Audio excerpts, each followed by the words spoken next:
Yes, they voted for Kenya Kwanza, but they did not support the Kenya Kwanza to increase taxes. They also did not give Kenya Kwanza the mandate to charge them the housing levy for houses they don't need. They also are saying that they don't want to be charged more for health, like NHIF, increasing it, and also the other taxes that have been increased. Kwanza kama wewe haujanipigia kura, haukukuwa hata siku hiyo nikiaidiana na hawa watu, you are not there. Sasa hivi unakuja kuniambia kitu gani? Sio kama tunaelewana. Tunaelewana? Tuheshimiane. Mimi nataka niwaambie viongozi tufanye nini? Heshima si utumwa. Sio kama tunaelewana. Let us respect one another. Hello, ladies and gentlemen. Welcome to the backstory. If you're new here, kindly hit that subscribe button and the notification bell down below so that you can be notified when we post a new video. Now, ladies and gentlemen, I've always said in this video that it's either the president is being misadvised by the people who are very close to him on the status of Kenya's economy, or still the president is just ignoring. He knows and is just ignoring, and he doesn't care. Now, the Kenya Council of Churches of Kenya has come out to write a letter to the president explaining to him the status of the economy and what Kenyans are going through.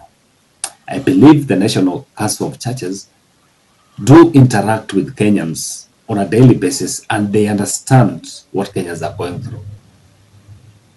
You know, before the general election, President Ruto was the darling of the churches. They saw him as the hope of the nation.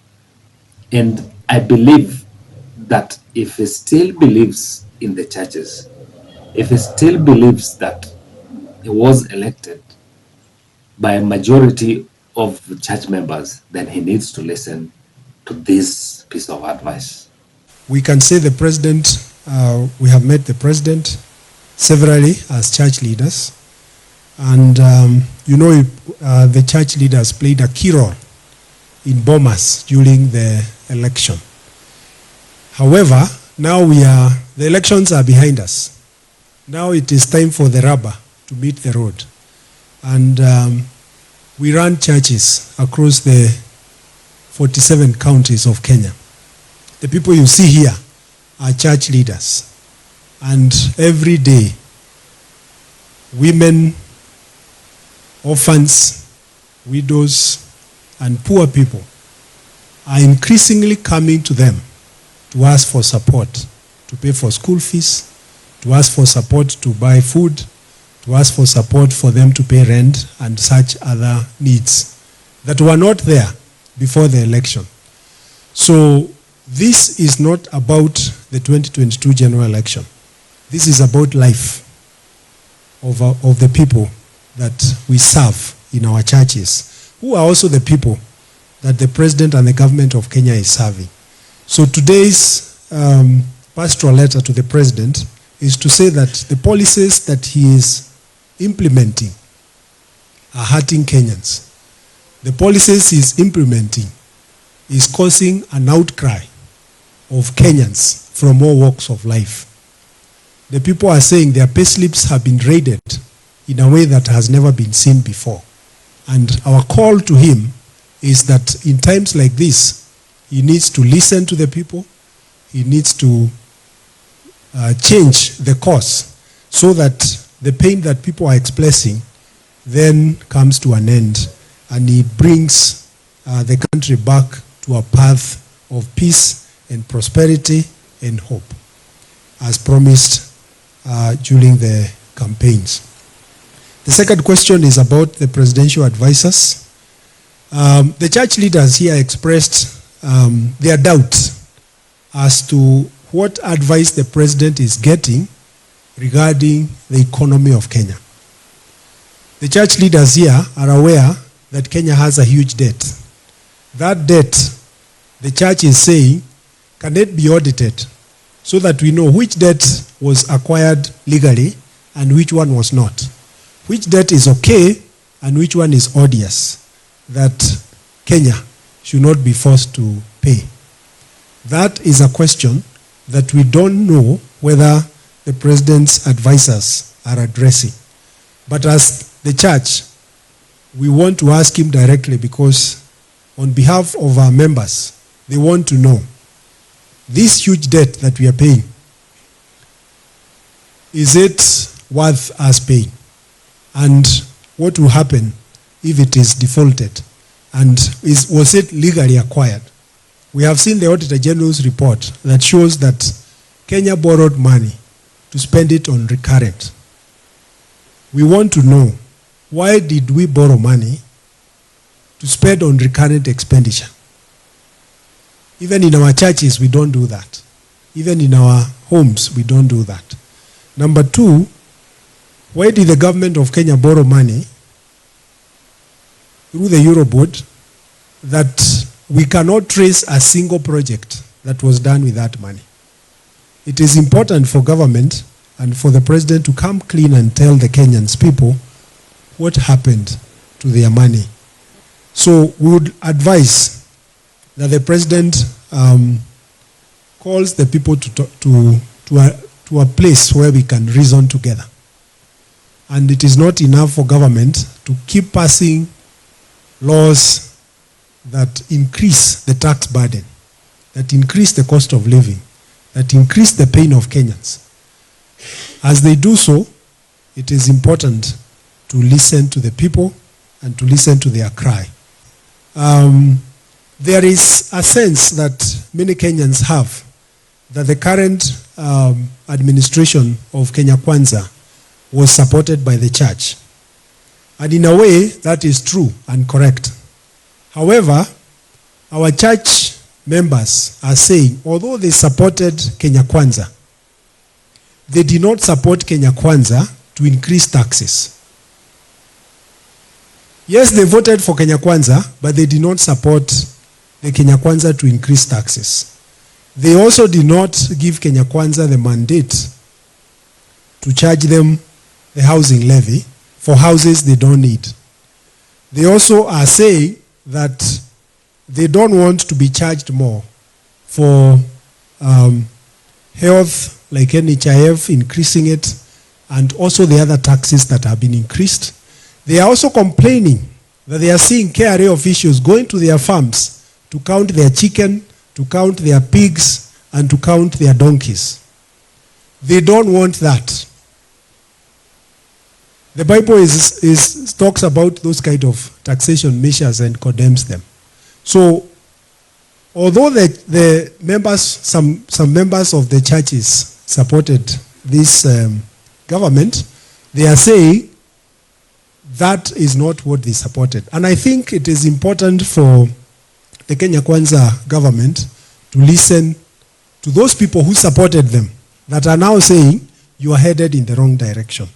That is what our message is saying. And as to what used to happen in the past, the church is not going to be held by what happened in the past. We are going to look at the past to learn. The church has contributed to freedom and justice. And injustice in the 90s or injustice today is still injustice. And our belief, which is what we learned from Jesus Christ, is that when one of us is suffering injustice, all of us are suffering injustice. And what these members have said is that they will not keep quiet when there is injustice that is happening to one Kenyan.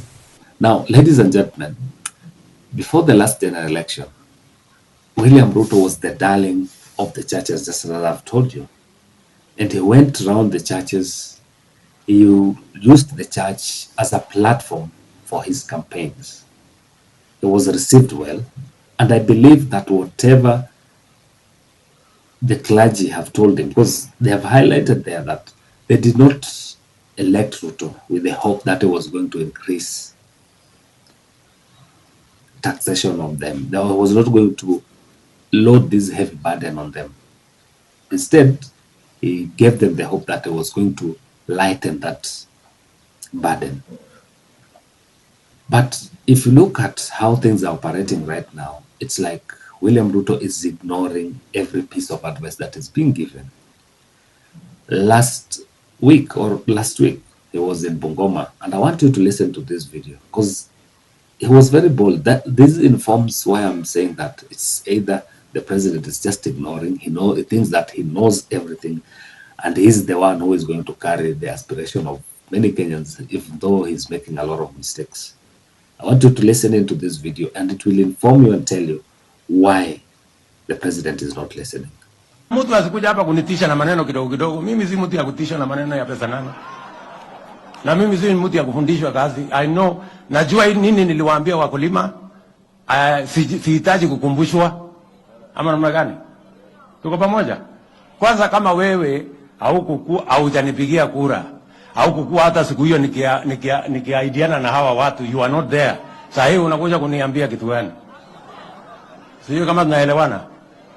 Tunaelewana? Tuheshimiane. Mimi nataka niwaambie viongozi tufanye nini? Heshima si utumwa. Sijui kama tunaelewana. Let us respect one another. Tunaelewana jameni? Now, if you listen there carefully, the president is telling that member of parliament that he should not give him any piece of advice because he did not elect him, he did not campaign for him. He should just keep mum and let him rule the country. So for him, it's about him, and no any other person can advise him. So I hope he will take the advice of the National Council of Churches of Kenya. Because if you look at it right now, Kenyans are going through tough times. The price of fuel has gone high. The price of electricity is high. The prices of commodities are very high. But the little income that you're getting still is overtaxed. So you want to ask yourself that where is the empathy that the president has for the hustlers that has been telling that he has their interest? Because why would someone levy taxes on your salary and tell you that it's going to buy or build for you houses when you cannot even have one meal in a day? The little that you're getting cannot sustain you for a day. And still, there are so many other taxes that are coming up. So you ask yourself, where are we headed as a country? How I wish someone who is within that cycle could come up and tell the president the truth, that Kenyans are suffering. He needs to come up, he needs to stop isolating himself and come down and listen to Kenyans. That is it from us today, ladies and gentlemen. Until next time, bye-bye.